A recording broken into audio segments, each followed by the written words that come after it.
Noche. ¿Me escuchan perfecto? Sí, Ok, doctor. Bueno, quiero darle las gracias a la doctora Elvia Badel, que me invitó para compartir un poco con ustedes mi experiencia en el programa Madre Canguro, la maternidad Concepción Palacio, y a la vez agradecerle también a todos los que me están escuchando por apartar parte de su tiempo en familia para escucharme. La ponencia de hoy es el seguimiento ambulatorio del niño prematuro y de bajo peso al nacer, método Madre Canguro. El método Madre Canguro es un milagro de amor y sabiduría, la cuna cerca del corazón. La población blanco, objeto de la intervención canguro, según los conceptos emitidos por la Organización Mundial de la Salud, es de dos tipos. Se van a atender todo recién nacido prematuro, menor de 37 semanas de edad gestacional, independiente del peso al nacer, y todo recién nacido con un peso menor a 2.500 gramos, recién nacido de bajo peso al nacer, independiente de la edad gestacional. En canguro no se trabaja con edad cronológica, que es la edad que tiene el niño desde que nace hasta el momento que lo estamos evaluando, sino se trabaja con edad corregida, es decir, aquella edad que corresponde desde la edad gestacional calculada por el pediatra o el neonatólogo por el método VALAR hasta el momento que lo estamos evaluando en las consultas. Por ejemplo, si nace un niñito de 36 semanas y lo evaluamos al mes de edad cronológica, tendrá 36 semanas, 40 semanas, perdón, de edad corregida. ¿Para qué nos sirve esto? Porque nosotros no podemos buscar ni en las tablas de los hitos de desarrollo, ni tampoco en las tablas para medir los parámetros antropométricos, peso, talla, circunferencia cefálica, con la edad cronológica, igual que un recién nacido a término. Tenemos que hacerlo con una edad corregida.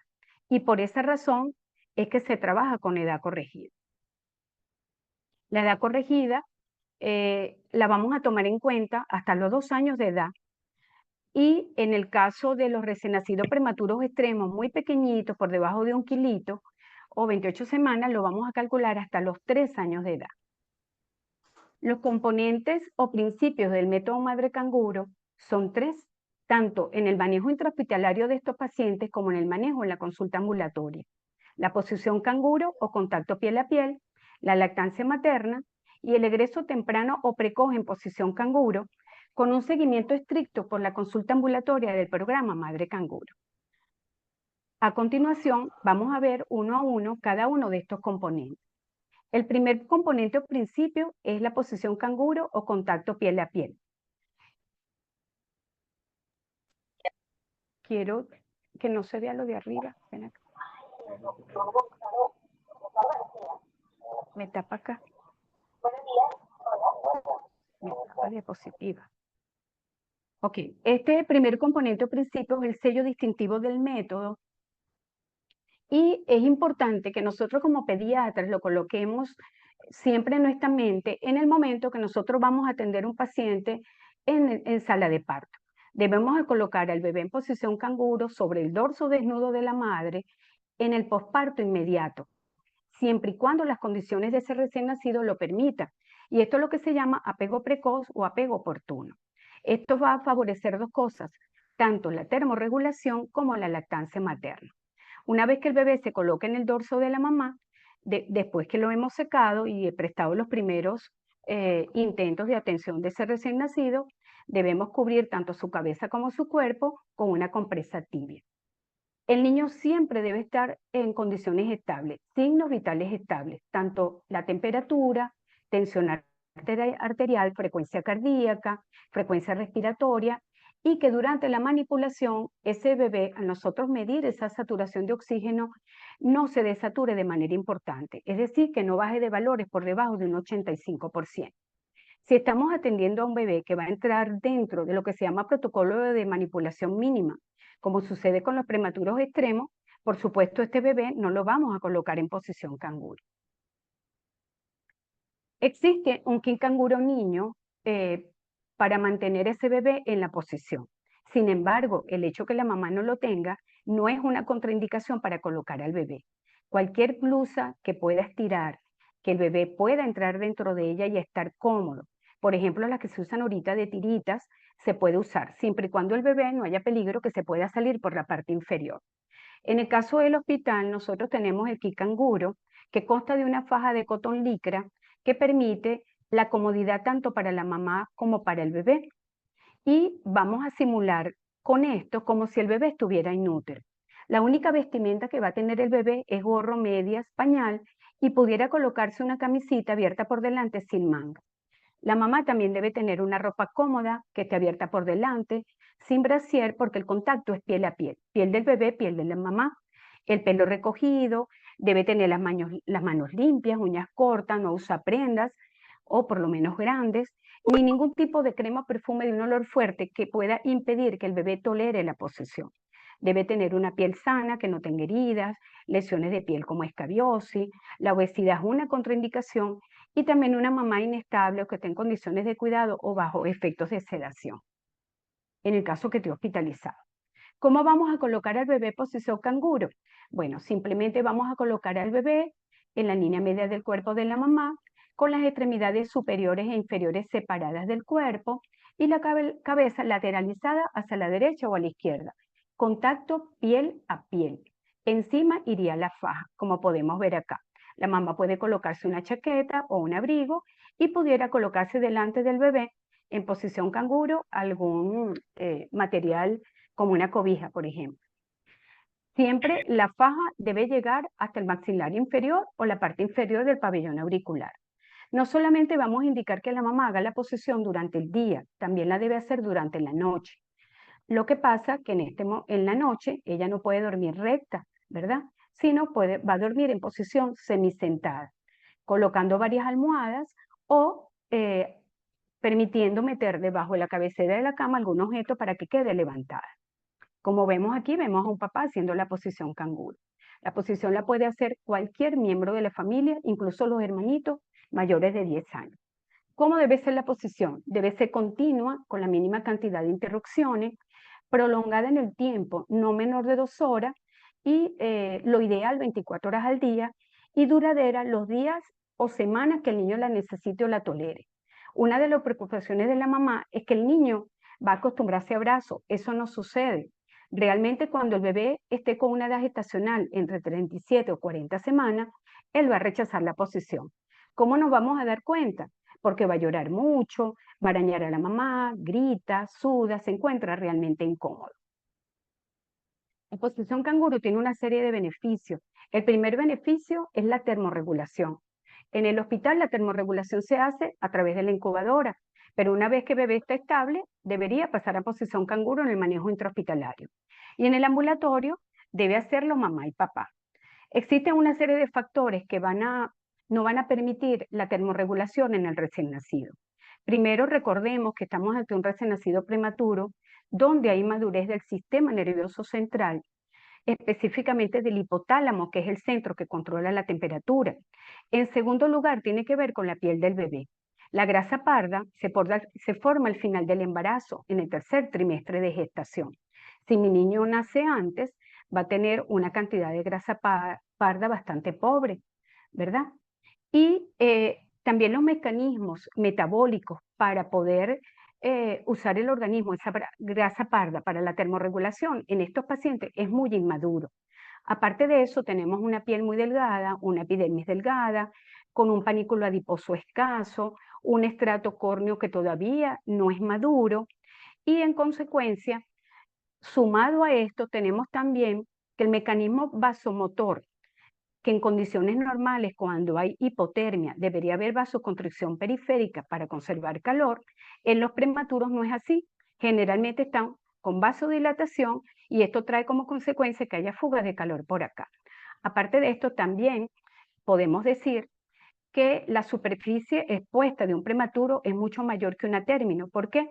Porque en condiciones normales un recién nacido a término tiene una hipertonía fisiológica, tanto en miembros superiores como inferiores. Él va a tener una actitud de flexión. Esto disminuye la superficie corporal expuesta para perder calor. En el prematuro, inversamente con la edad gestacional, ellos van a estar en una actitud más flejada, más extendidos, menos flexionados. Y esto aumenta las pérdidas de calor. Y en tercer lugar, tenemos unos mecanismos físicos de pérdida de calor que se los coloqué en este cuadro, donde vemos que esos mecanismos físicos, conducción, radiación, convección y evaporación, también van a permitir que ese recién nacido, sobre todo prematuro o niño de bajo peso, pierda calor. ¿Cuáles son? La conducción, donde el bebé va a transferir su temperatura a todo aquel objeto que esté en contacto cerca de él, que tenga una temperatura menor. Puede ser el colchón, la cobija, la sábana, la almohada, etc. La convección, cualquier corriente de aire, también ve transferencia de calor del bebé hacia la corriente fría. La radiación, del bebé hacia cualquier objeto que esté cerca de él, que tenga una temperatura menor. La pared de la cuna, o si está en el hospital en la incubadora, el piso, las paredes, la ventana, etc. Y por evaporación a través de su piel o de las vías respiratorias. Ya dicho esto, podemos decir que la posición canguro permite que estos mecanismos termorreguladores sean mucho menor la pérdida de calor en este recién nacido. Muchas veces cuando nosotros damos indicaciones dietéticas a esta mamá, ella las cumple a cabalidad y vemos que el bebé no aumenta de peso. Cuando empezamos a averiguar o a reinterrogar, nos damos cuenta que ella lo alimenta y lo coloca en la cuna o en la cama, perdiendo el bebé calor por todos estos medios de los cuales hemos hablado. Esto trae como consecuencia que ese aporte calórico que le hemos administrado con la alimentación, el organismo lo va a usar para conservar calor y no para aumentar de peso. Aparte de esto, vemos que la lactancia materna, la posición canguro es una influencia positiva, porque el niño va a estar más cerca de las mamas y esto va a traer como consecuencia que esté una mamá más relajada, más tranquila, aumenta la producción, aumenta la oxitocina, va a disminuir también el estrés en el recién nacido y el dolor. Se ha comprobado científicamente midiendo los niveles de cortisol en estos niños, que los niños en posición canguro van a estar mucho más relajados con unos niveles más bajos de cortisol. Incluso pudiéramos tomar las muestras en el recién nacido en esta posición. Aparte de esto, la posición favorece que un niño donde hay una encefaloplegia fisiológica normal en un recién nacido, los prematuros son mucho más hipotónicos y es muy fácil que al él flexionar la cabeza se produzcan las llamadas apneas obstructivas posicionales. Si yo tengo a mi bebé en posición canguro, donde la faja llega hasta el borde inferior del maxilar, va a traer como consecuencia que no haga flexión de cabeza y la incidencia de esta patología sea mucho menor. Por otro lado, es bastante frecuente también en ellos las apneas centrales. Recordemos que estos niños en su estado de sueño, en el sueño REM, quien comanda realmente la parte respiratoria de ese niño es la corteza. Entonces, en el sueño REM vemos que la respiración de estos niñitos va a ser mucho más irregular, por ende la frecuencia respiratoria va a ser irregular también, variada, al igual que el volumen corriente, la capacidad residual funcional, y esto va a favorecer que estos niñitos en sueño REM hagan apneas obstructivas. Hay dos estímulos que tiene la mamá que van a disminuir esta situación y van a mantener a ese bebé activo, como son los latidos cardíacos y los movimientos respiratorios de inspiración, expiración, que son movimientos de vaivén. Por otro lado, la posición canguro permite que ese bebé colocado en posición vertical, en posición de rana, disminuya también lo que es la broncoaspiración, por ende las neumonías, los problemas respiratorios, disminuyendo la incidencia de la mortalidad por esta patología. El bebé en esta posición va a disminuir ese reflujo debido a que hay madurez del esfínter gastroesofágico inferior y por ende la posición permite que a favor de la gravedad ese bolo alimenticio ascienda menos por el esófago. Realmente nosotros utilizando esta posición usamos mucho menos cada vez la domperidona, que es un medicamento que se usa para disminuir el reflujo. Por otro lado, el bebé en posición canguro también va a permitir que haya una mayor regulación de la saturación de oxígeno, frecuencia cardíaca, respiratoria, disminuye los episodios de llanto porque es un bebé que está menos estresado, más tranquilo, la calidad del sueño va a ser mucho mejor, va a regular los ciclos de sueño, mejorando el ciclo sueño-vigilia. Y si vemos un bebé en estas circunstancias que esté despierto, vemos que está en un estado de alerta tranquilo.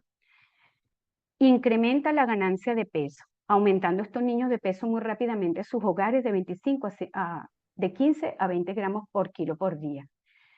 Aparte de esto, la estimulación cinética, los movimientos de la mamá es un estímulo constante para ese bebé. La estimulación sensorial también es una mamá que lo va a estar tocando, acariciando, cantando, arrullando, y esto favorece también la estimulación para disminuir los trastornos de integración sensorial que se puedan presentar como secuela a la larga. Mejora el apego en estos niñitos, fortaleciendo el binomio madre-niño. Fíjense este bebé cómo mira a su mamá de una manera tranquila, relajada. Permite que esa familia esté empoderada en los cuidados mínimos de atención de ese recién nacido, con una participación más activa del papá, de las abuelas, de los hermanos. Ayuda a que la familia y la mamá pueda aceptar la prematurez de una manera más fácil, disminuyendo la ansiedad no solo en ella, sino en los miembros de la familia. Permite que ese bebé se pueda integrar más precozmente a esa familia. Y también trae un beneficio sociológico, porque son niños más amados, manipulados más precozmente, disminuye el abandono, el maltrato infantil y en un futuro la delincuencia. Aparte de esto, uno de lo que nosotros buscamos con la posición canguro es reforzar el desarrollo neurológico de ese recién nacido, incrementando que ellos tienen disminuida la sinaptogénesis, las arborización dendrítica también está disminuida en el prematuro y la mielinización.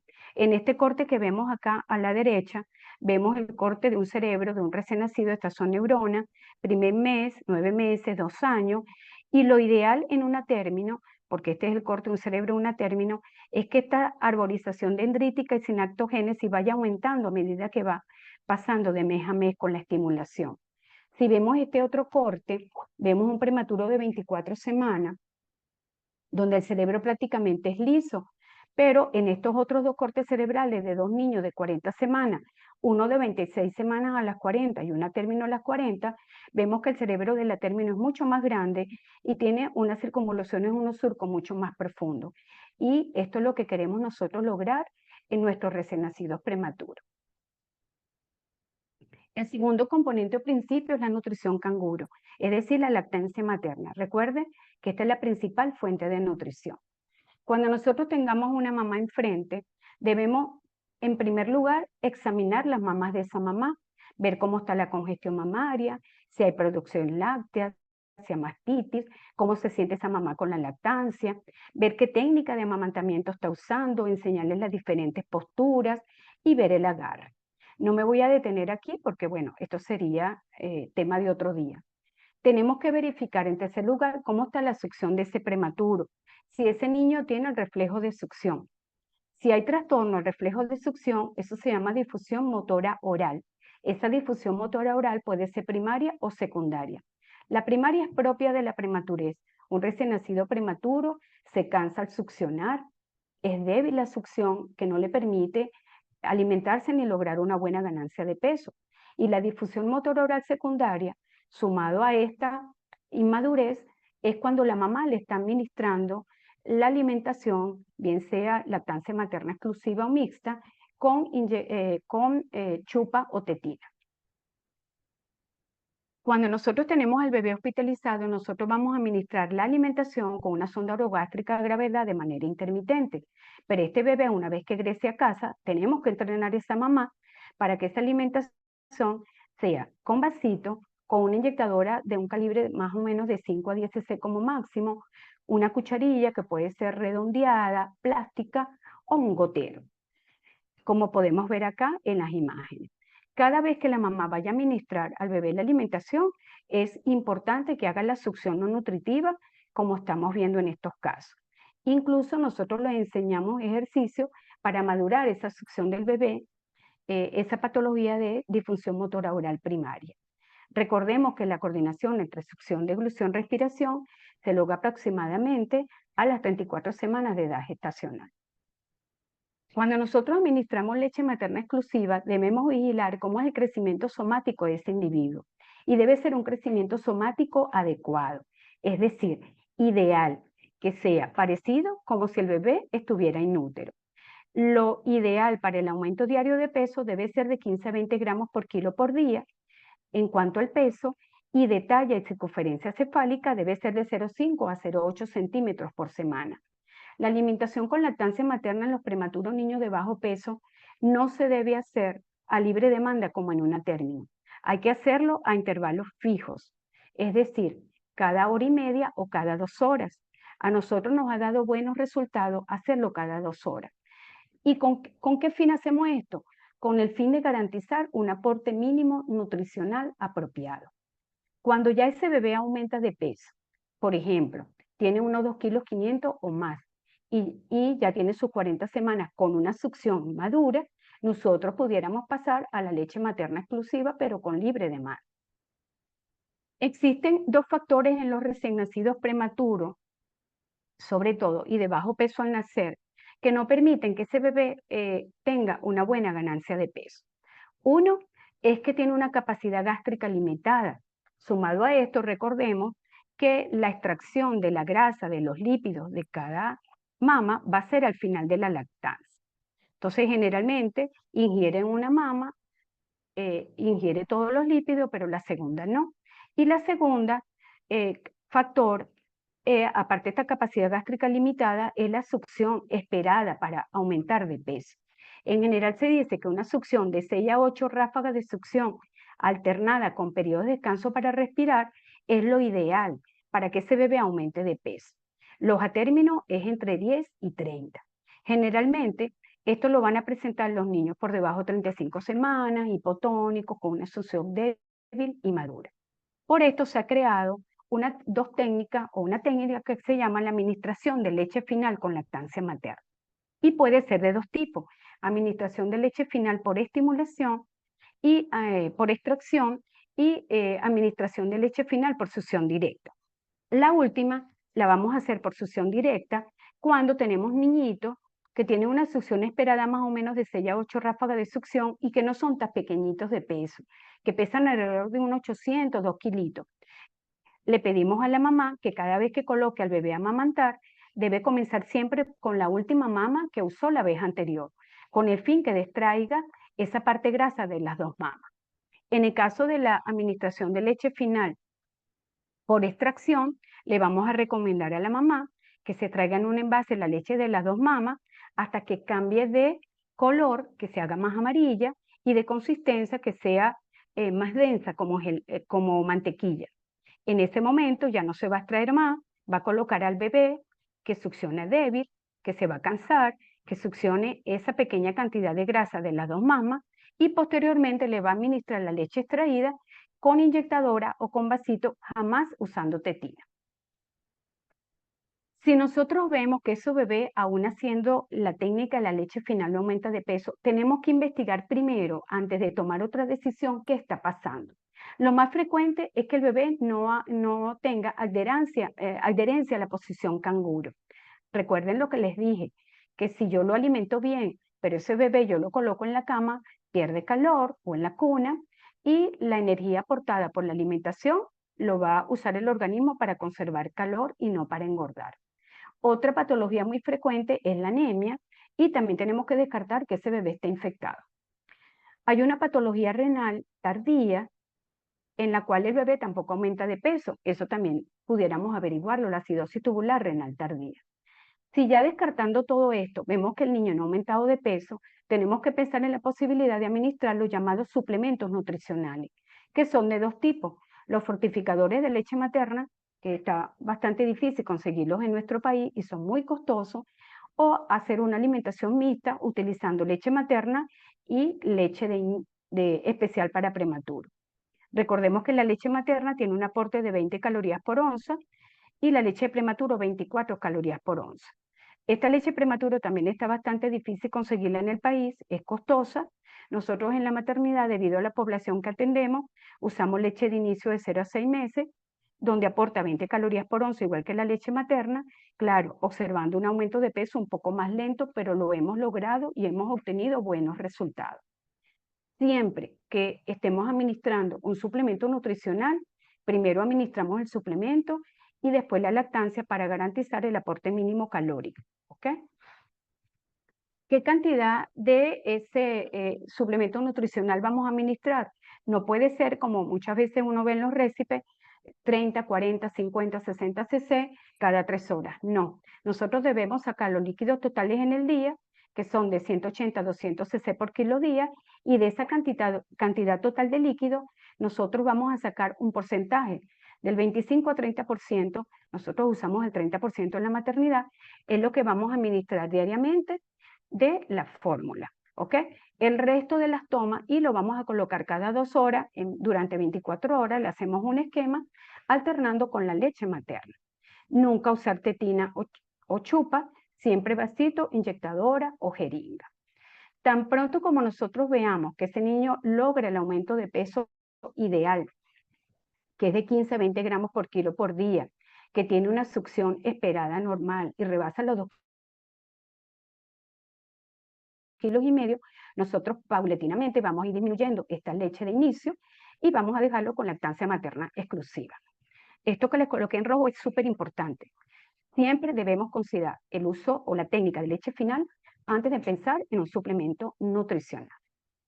El tercer componente o principio es el egreso precoz o temprano en posición canguro, esa adaptación canguro que debemos hacer en el hospital con el ingreso inmediato a la consulta de seguimiento ambulatoria del programa Madre Canguro. La consulta canguro en el hospital es una consulta colectiva donde no hay paravanes que nos separen del público, está el público sentado y nosotros tal cual enfrente. Y este es con la idea porque es una consulta educativa donde toda la información que nosotros le estemos dando a esos padres van a llegar al resto de los padres porque la gran mayoría tienen siempre las mismas interrogantes. Pero a la vez una consulta individual porque por supuesto estamos viendo individualmente cada familia. Si hay algo muy puntual y delicado que hay que tratar con esa familia, tenemos consultorio cerrado. Se considera una consulta de alto riesgo y en esta consulta ustedes tienen que trabajar con un equipo multidisciplinario, donde están los pediatras, neonatólogos, enfermeras, el equipo de estimulación temprana, que son la fisioterapeuta, terapista ocupacional, terapista de lenguaje, la psicopedagoga, la psicóloga que va a hacer una evaluación neurocognitiva con un test que se llama Griffith a los 3, 6, 9 y 12 meses, la nutricionista, trabajadora social y los abogados de la LONNA si son necesarios. Siempre tenemos que estar de la mano con el neurólogo. Es muy frecuente también que estos niñitos nosotros los mandemos al oftalmólogo y al cardiólogo, porque recuerden que son niñitos prematuros, ¿ok? Y cardiólogo porque muchas veces estos bebés han estado intubados durante mucho tiempo y han presentado una serie de patologías. El resto de los interconsultantes depende de aquella patología que nosotros estemos diagnosticando y que necesitemos. ¿Qué hacemos en la consulta? Vamos a evaluar el desarrollo psicomotor global de estos niños, la aparición de los hitos del desarrollo, esa madurez neurológica, con el fin de detectar precozmente alteraciones neurológicas y aplicar en ello todo lo que tiene que ver con estimulación temprana, con la terapéutica adecuada a cada caso. Vigilamos el crecimiento somático de estos niños, el estado de salud en general, estimulación precoz y apropiada, cómo es su conducta, socialización, contacto social. Generalmente los prematuros, sobre todo y los niños de bajo peso, tienen trastornos del sueño. Esto es súper importante que estemos pendientes de esto. En qué momento está adquiriendo su lenguaje. Cómo la integración sensorial también es muy frecuente que hagan trastornos de integración sensorial, sus emociones. Y con el resto de los especialistas se analizan qué otras dificultades de orden psicológico, social y económico del niño puedan estar presentes que puedan interferir con el método canguro. Nosotros vamos a hacer 2 test de evaluación neurológica, uno que se hace a las 40 semanas de edad corregida, que se llama test de evaluación Amiel-Tixon. Esta es una neuróloga francesa que murió hace pocos años. Y otro que vamos a hacer a los 3, 6, 9 y 12 meses que vamos a ver más adelante. Este test a las 40 semanas, en general nosotros hacemos un diagnóstico neuromotor con los 2 tests, donde vamos a ver qué tipo de riesgo neurológico tiene ese bebé, si es un riesgo leve, moderado, severo o no tiene riesgo, y cómo es el trastorno motor que tiene ese niño, si es normotónico, hipertónico o hipotónico. En general, con estas maniobras, que no voy a enumerar a continuación, vamos a ver cómo está el tono pasivo, el tono activo, la postura, el tono del eje y la integración.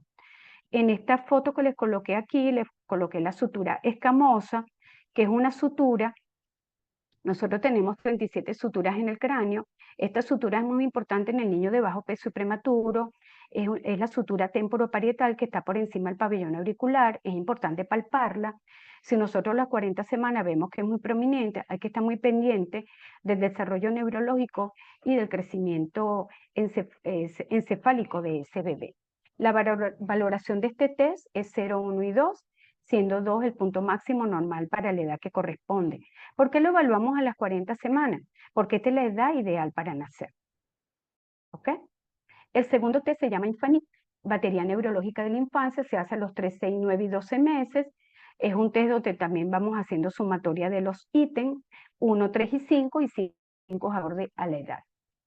Ese puntaje, dependiendo del grupo etario que le corresponde al bebé, si es menor de 4, 4, 8 meses o más, nos ubica el bebé en el rango de anormal, transitorio o normal.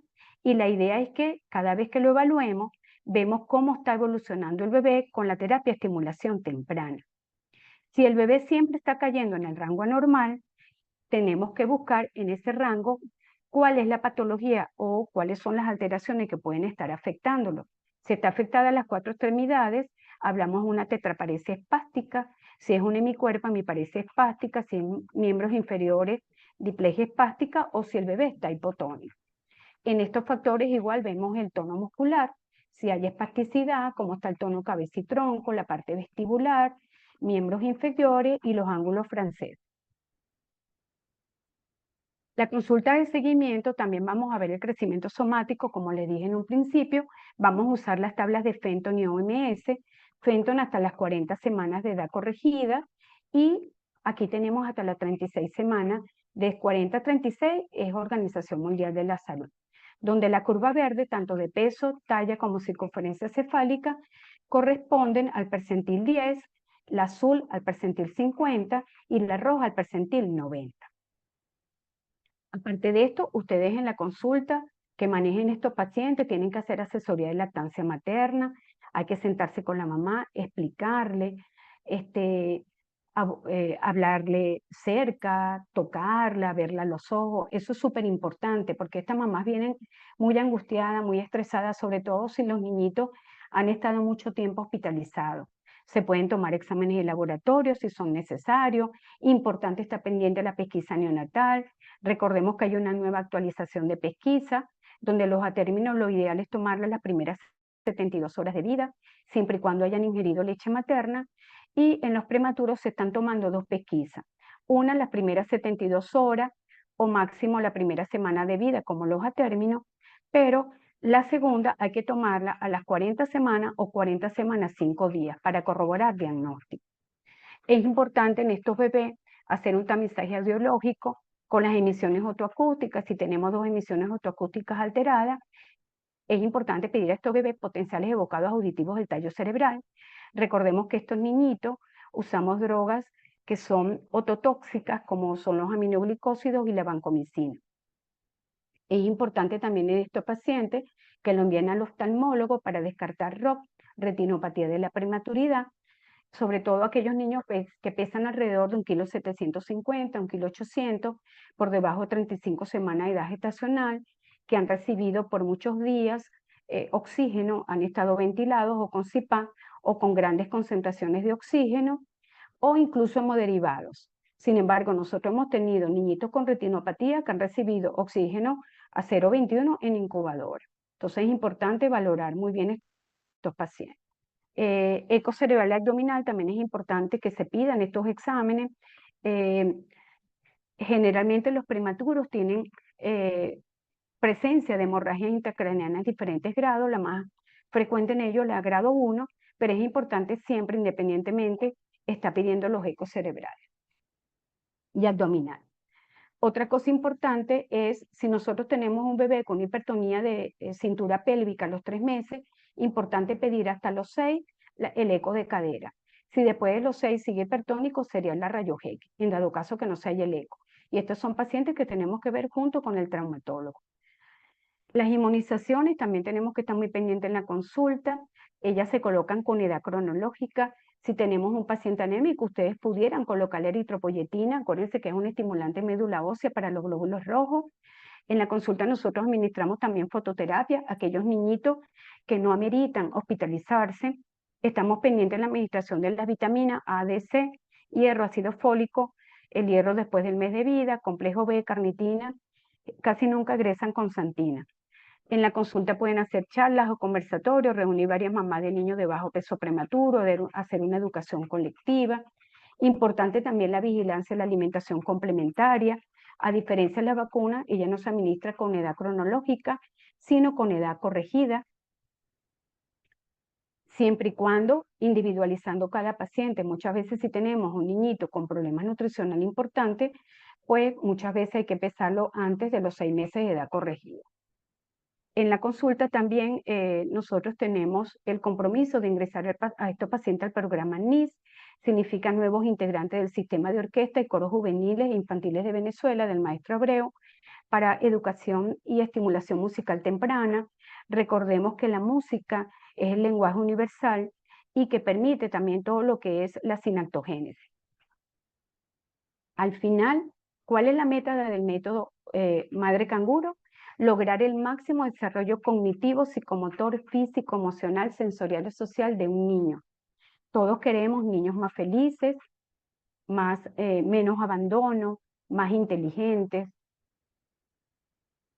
Y me despido con una reflexión del doctor Neil Berman, que es un pediatra suizo, que él ha trabajado en África con todo lo que tiene que ver con lactancia y el método canguro.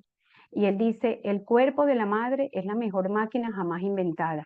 Aporta nutrición, temperatura, glucosa, desarrollo cerebral, optimismo y salud con el mismo costo. Gracias. Bueno, ya finalizamos. Muchísimas gracias, doctora. La verdad es que es un tema muy interesante. Por supuesto, para necesitamos mucho más de una sesión para poder digerir toda la información. Si puede, por favor, dejar de compartir pantalla. Buenísimo, para abrir las preguntas a los participantes.